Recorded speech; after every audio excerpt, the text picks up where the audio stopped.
বাদল একজন চাষি। তার যেটুকু জমি আছে তা চাষ করে কোনো রকমে সংসারটা চলে যায়। কিন্তু এবছর প্রচন্ড বৃষ্টিপাত হওয়ায় তার চাষের ফসল সব ডুবে নষ্ট হয়ে যায়। কদিন ধরে মুষলধারে যেমন বৃষ্টি নেমেছে তেমনি বজ্রপাত শুরু হয়েছে। এমনই একদিন সকালে বাদলের স্ত্রী বাদলকে বলল, তুমি কি গো, সে কবে থেকে বলছি মেয়েটা আমার চিংড়ি খেতে চাইছে, তুমি তো যেন কথাটা কিছুতেই কানে তুলছো না। কানে তুলেও আর কি বা করবো গিন্নি বলো। চিংড়ি মাছের যে দাম আর আমাদের যে অবস্থা, চিংড়ি খাওয়া মানে স্বপ্ন দেখা। তবু চেষ্টা করতে তো পারো একবার, নাকি? মেয়েটা আমার রাতে না খেয়েই ঘুমিয়েছে। আচ্ছা, বৃষ্টিটা একটু কমুক, তারপর নদীতে গিয়ে দেখি কোনো চিংড়ি পাই কিনা। কিছু সময় পর বৃষ্টি কম হলে বাদল তার স্ত্রীকে ডেকে বলল, গিন্নি, ও গিন্নি, ঘর থেকে জালটা এনে দাও দেখি। বাইরে বৃষ্টিটা তো কমলো, এইবার নদী থেকে ঘুরে আসি। এই নাও তোমার জাল, তুমি ফিরে এলেই দুপুরে রান্নাটা বসাবো, বুঝলে? যদি কিছু চিংড়ি পাও তবে আর চিংড়ি মাছের বড়া তুলবো, আর সাথে খিচুড়ি। আচ্ছা আচ্ছা, বেশ।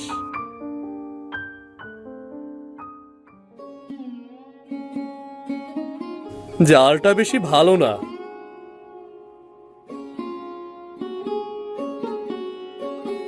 জালটা বরং এখানেই ফেলি। বাদল বেশ কিছু সময় নদীতে জাল ফেললো, কিন্তু তার জালে কোনো মাছ উঠল না। না, একটা চিংড়িও তো জালে বাঁধলো না। বাড়িতে গিয়ে মেয়েটাকে এবার কি বলবো? এই শেষ আরেকবার জালটা ফেলে দেখি তো। না, এবারও একটা মাছও জালে আসলো না। সেই সকাল থেকে জালটা টানছি। হায় সৃষ্টিকর্তা, তুমি তো একটা চিংড়ি অন্তত মেয়েটার জন্য জালে দিতে পারতে।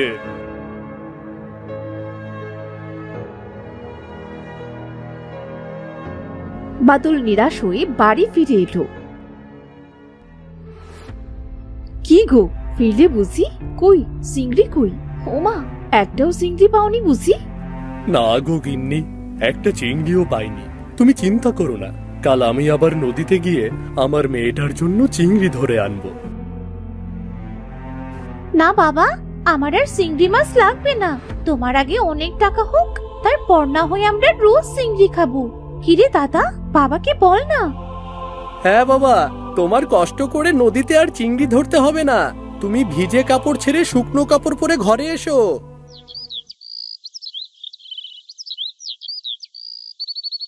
পরদিন মায়া তার ভাই রাজুকে গিয়ে বলল, কিরে দাদা, বই পড়ছিস বুঝি? হ্যাঁ রে বোন, আয় বস এখানে। দাদা জানিস, আমার না আজ আবারও চিংড়ি খেতে খুব ইচ্ছে হচ্ছে। চল না দাদা, আজ তুই আর আমি গিয়ে নদী থেকে কিছু চিংড়ি ধরে আনি। না না বোন, এখন তো নদীতে ভরা পানি, কোনো চিংড়ি পাওয়া যাবে না। শুনেছি বটতলার নিচে যে ফেলানো গর্তটা আছে না, তাতে নাকি অনেক চিংড়ি আছে। চল আজ একবার গিয়ে দেখে আসি। আচ্ছা দাদা চল, তবে মাকে কিন্তু বলা যাবে না, বললে তো যেতে দেবে না। চুপি চুপি বের হতে হবে। তারা দু ভাই বোন বাড়ি থেকে বের হয়ে রাস্তা দিয়ে হাঁটতে লাগলো। এই দাদা, যদি অনেকগুলো চিংড়ি মাছ পাই তবে চিংড়ির বড়া, চিংড়ির শুটকি, চিংড়ির মালাইকারি আর চিংড়ি ভাজা দিয়ে এই মেঘলা দিনে মাকে বলবো খিচুড়ি রান্না করতে। আচ্ছা বেশ, আগে চিংড়িগুলো পেয়ে তো নেই, তারপরে না হয় ওই পদের কথা ভাববো, বুঝলি? ওই দেখ দাদা, সেই জায়গায় চলে এসেছি আমরা। এবার জালটা জলদি করে ফেল, দেখি কতগুলো চিংড়ি ওঠে। রাজু গর্তটিতে জাল ফেলে টানতে লাগলো। এদিকে আকাশ মেঘলা হয়ে চারপাশে ঝড় বইতে শুরু করলো। এই দাদা, তাড়াতাড়ি জাল টান, দেখ ঝড় বইছে, এখনই বৃষ্টি শুরু হবে। আরে, জালটা তো আসছে না, মনে হচ্ছে কোনো কিছুতে আটকে পড়েছে। এবার কি হবে দাদা? দেখ বৃষ্টি নামা শুরু করলো যে। এই তো জালটা ছাড়ানো গেছে, তাড়াতাড়ি চল বোন, ওই বট গাছের নিচে গিয়ে দাঁড়াই।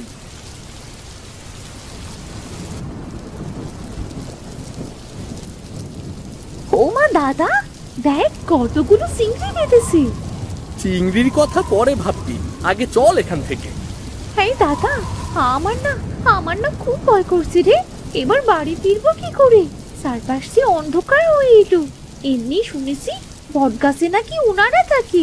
যদি সত্যি সত্যি এবার নেমে আসে। ওনারা মানে ভূতের কথা বলছিস নাকি? হ্যাঁ দাদা, ওদের নাম নিস না। শুনেছি নাম নিলে নাকি ওনারা সামনাসামনি চলে আসে। আরে ধুর পাগলি, কে বলেছে তোকে এসব কথা? আমাদের কিচ্ছু হবে না। এই তোরা কারা রে? এই ঝড় বৃষ্টির মধ্যে গাছতলায় কি করিস? তোদের কি মৃত্যুর ভয় নেই নাকি রে? দেখ দাদা, ভূত। এবার কি হবে দাদা? আমরা একটা দৌড় দিই। না না, ভূত তো আমাদের থেকেও বেশি দৌড়তে পারে। এবার আমাদের ঘাড় মটকাবে। এই তুই থাম তো, এত ভয় পেতে নেই। কে তুমি? সামনে এসো। আসলে আমরা মাছ ধরতে এসে বৃষ্টিতে আটকে পড়েছি। ও বুঝলাম। তবে তোরা কি আমায় একটু সাহায্য করতে পারবি? তুমি আগে সামনে এসো তো, তারপরেই না হয় সাহায্যের কথা ভাববো। তোরা আমায় চিনবি না। ওই দূরে দেখছিস না, ওটাই আমার বাড়ি। আসলে এই ঝড় বৃষ্টিতে আমার ঘরটা ভেঙে পড়েছে। একটা মানুষ খুঁজছি ঘরটা ঠিক করাবার জন্যে, কিন্তু কাউকেই সে খুঁজে পাচ্ছি না। ওমা, ঠাকুমা তুমি? আমি তো খুব ভয় পেয়ে গিয়েছিলাম। তা এত ভয় পাওয়ার কি আছে? তোরা কি একটু যাবি আমার বাড়িতে? যদি একটু সাহায্য করতি তবে সে খুব উপকার হতো। আচ্ছা চলো ঠাকুমা, তোমার ঘরটা ঠিক করে তবেই বাড়ি ফিরবো। আচ্ছা ঠিক আছে, তাহলে আয় আমার পিছু পিছু। দাদা, এই বুড়িটাকে আমার সুবিধের মনে হচ্ছে না। যদি ডেকে নিয়ে আমাদের সব মাছ খেয়ে ঘাড় মটকে দেয়, তখন কি হবে রে? আরে না, কিচ্ছু হবে না। চুপচাপ হেঁটে চল। তাছাড়া বৃষ্টিতে এভাবে ভেজার চেয়ে বুড়ির সাথে যাওয়াই ঠিক, বুঝেছিস? এই দেখ, এইটাই আমার বাড়ি। ওই চাল ফুটো হয়ে ঘরের ভেতর পানি পড়ে। শান্তিতে একটু ঘরেও থাকতে পারি না। চালের উপরে উঠে চালটা একটু ঠিক করে দিবি? হ্যাঁ ঠাকুমা, দাঁড়াও, আমি এক্ষুনি তোমার ঘরের চাল ঠিক করে দিচ্ছি। ঠাকুমা, এবার দেখো তো তোমার ঘরে জল পড়ে কিনা। একদম ঠিক আছে, আর কোনো পানি পড়ছে না। এবার নেমে আয় রে, খুব বড় উপকার করলি বাসা। আয় ঘরে আয়। দাদা, বৃষ্টি তো এখনো থামছে না। বাইরে খুব বৃষ্টি আর বজ্রপাতও হচ্ছে। এবার কি করে বাড়ি ফিরবো? এই ঝড় বৃষ্টির ভেতরে বাড়ি যাবে কিভাবে? বৃষ্টি থামলে তবেই বাড়ি ফিরিস। তোদের দুজনার মতো আমারও নাতি নাতনি আছে। ওরা তো আমার কাছে থাকে না, অনেক দূরে থাকে। তবে ওরা মাঝে মাঝে বেড়াতে আসে। ও বুঝলাম এবার। আচ্ছা ঠাকুমা, তুমি কি বাড়িতে একাই থাকো নাকি? একা নয় তো আমার সাথে কে থাকবে শুনি? আপন বলতে যে আমার কেউ নেই। তোমার একা থাকতে ভয় করে না? ভয়? ভয় আবার কিসের? আমার ওসব ভয় টয় করে না। সারাদিন ধরে তোদের সাথে জমিয়ে গল্প করবো ক্ষণ। ঠাকুমা, জালটা তবে এখানে রাখলাম গো। যা রেখে যা, আর আমিও আমার হাতের কাজটা সেরে নিই।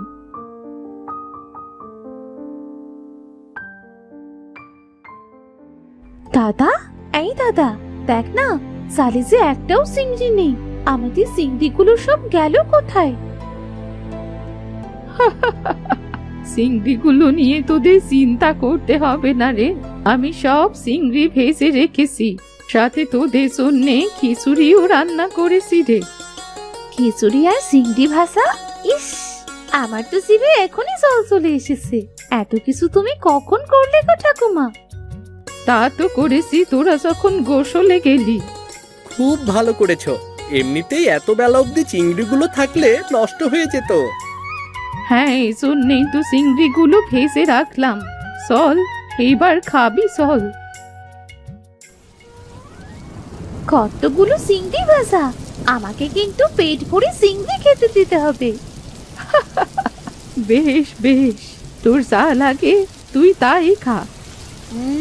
ঠাকুমা, তোমার হাতের রান্নার কি স্বাদ গো, যেন অমৃত খাচ্ছি।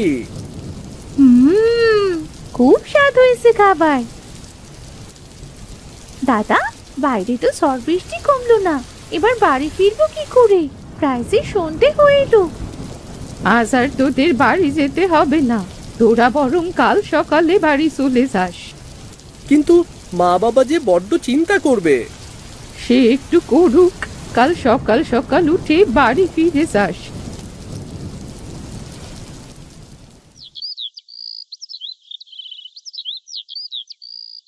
পরদিন সকালে মায়া ও রাজু ঘুম থেকে উঠে বাইরে বেরিয়ে এলো। তোদের ঘুম ভাঙলো বুঝি? হ্যাঁ ঠাকুমা, আজ আমরা আসি গো, অন্যদিন আবার দেখা হবে। জানি না বাড়িতে মা বাবা কি করছে। অন্যদিন আবার কোথায় পাবি আমায়? আমি কি আর এক জায়গায় থাকি? এইটা তো তোমারই বাড়ি বুড়িমা, তুমি তো এখানেই থাকো। না না, আসলে কাল আমি তোদের মিথ্যে বলেছিলাম। তোরা যদি আমায় ভয় পাস, এই জন্যে। আমি কোনো সাধারণ মানুষ নই রে, আমি তো একটা পেতনি। কি যাতা বলছো? ওগো ঠাকুমা, তুমি কেন পেতনি হতে যাবে? মিথ্যে কথা বলছি না গো বাসা, আমি আমার রূপে ফিরলে তোরা আবার ভয় পাবি না তো? তুমি তো অনেক ভালো ঠাকুমা, তোমায় দেখে ভয় পাবো কেন? আচ্ছা বেশ, তবে দেখ তাহলে।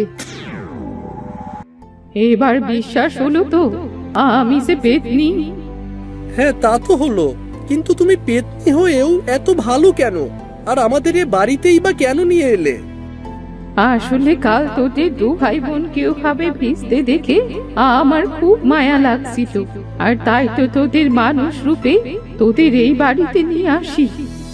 তুমি খুব ভালো গো ভূত ঠাকুমা, তুমি ভূত হয়েও আমাদের কত যত্ন করলে। এই নে, এই কৌটোটা রাখ। এটা কিসের কৌটা গো ভূত ঠাকুমা?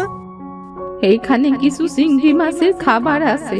এই খাবার থেকে এক চিমটি যদি নদীর জলে দিস, তবে সেখানে অনেক বড় বড় চিংড়ি এসে হাজির হবে। এটা মায়াবী চিংড়ি খাবার। সেই চিংড়ি বিক্রি করলে দেখবি তোদের সংসারটাও দিব্যি ভালোভাবে চলে যাবে। এতটুকু খাবার? এতটুকু খাবার তো কি হয়েছে, সারা জীবনেও এই খাবার ফুরোবে না গো। এই কৌটোটাকে ধর। তোমাকে অনেক ধন্যবাদ গো ভূত ঠাকুমা, আজ আসি তাহলে আমরা। রাজু ও মায়া ভূতপুরীর কাছ থেকে বিদায় নিয়ে বাড়ি ফিরে এলো। বাড়ি এসে দেখলো তাদের বাবা মা খুব কাঁদছে। কোথায় গেল আমার ছেলে মেয়ে দুটো? খুঁজতে তো আর কোথাও বাকি রাখিনি। ওগো, আমার ছেলে মেয়ে দুটোর কি হলো? ওরা কি আর কখনো ফিরবে না? মা, তুমি এত কাঁদছো কেন? এই দেখো মা, আমরা ফিরে এসেছি। তোরা তোরা এসেছিস? কোথায় ছিলি কাল থেকে? সে অনেক লম্বা ঘটনা মা, দাদার কাছ থেকে শুনে নাও। দাদা, দাদা বল না বাবা মাকে। আমরা কত চিন্তা করছিলাম জানিস তোরা? এটা অন্যায় সেটা বুঝতে পারছি বাবা, তবে আমরাও যে বিপদে পড়েছিলাম। কি বিপদে পড়েছিলি বাবা? এরপর রাজু তাদের সাথে ঘটে যাওয়ার সমস্ত ঘটনা তার মা বাবাকে খুলে বলল।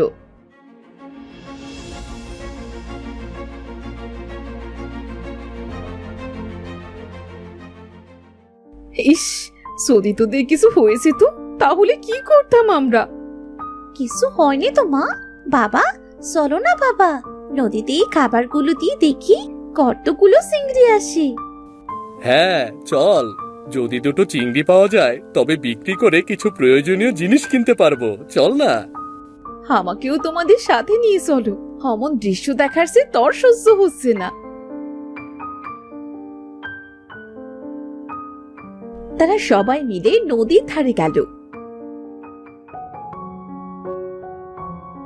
রাজু সেই কৌটো থেকে এক চিমটি খাবার নদীর জলে দিতেই সেখানে চিংড়ি মাছে কিলবিল করতে লাগলো। হ্যাঁ তো চিংড়ি, মা গো মা, এ যেন মনে হচ্ছে নদীর সব চিংড়ি এখানে এসে হাজির হয়েছে। এরপর বাদল ও রাজু একে একে সব চিংড়ি ধরে বাড়ি নিয়ে এলো।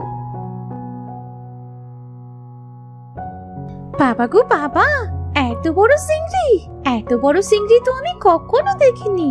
মা শোনো, আজ কিন্তু এই চিংড়ি ভর্তা, চিংড়ি ভাজি, চিংড়ির মালাইকারি করবে। আমি এখন থেকে রোজ চিংড়ি খাবো মা। খাদুক একটা। আচ্ছা শোন, আজকের চিংড়ি সব তোর, তুই যত খেতে পারিস। তুই খেয়ে থাকলে তবেই হাটে নিয়ে যাব, বুঝলি? কি মজা, কি মজা! মায়া খাবে সবগুলো চিংড়ি ভাজা।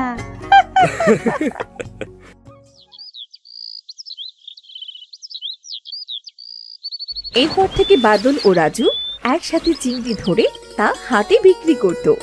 দেখতে দেখতে তাদের সমস্ত অভাব দূর হয়ে গেল এবং তারা সবাই সুখে শান্তিতে বসবাস করতে লাগলো।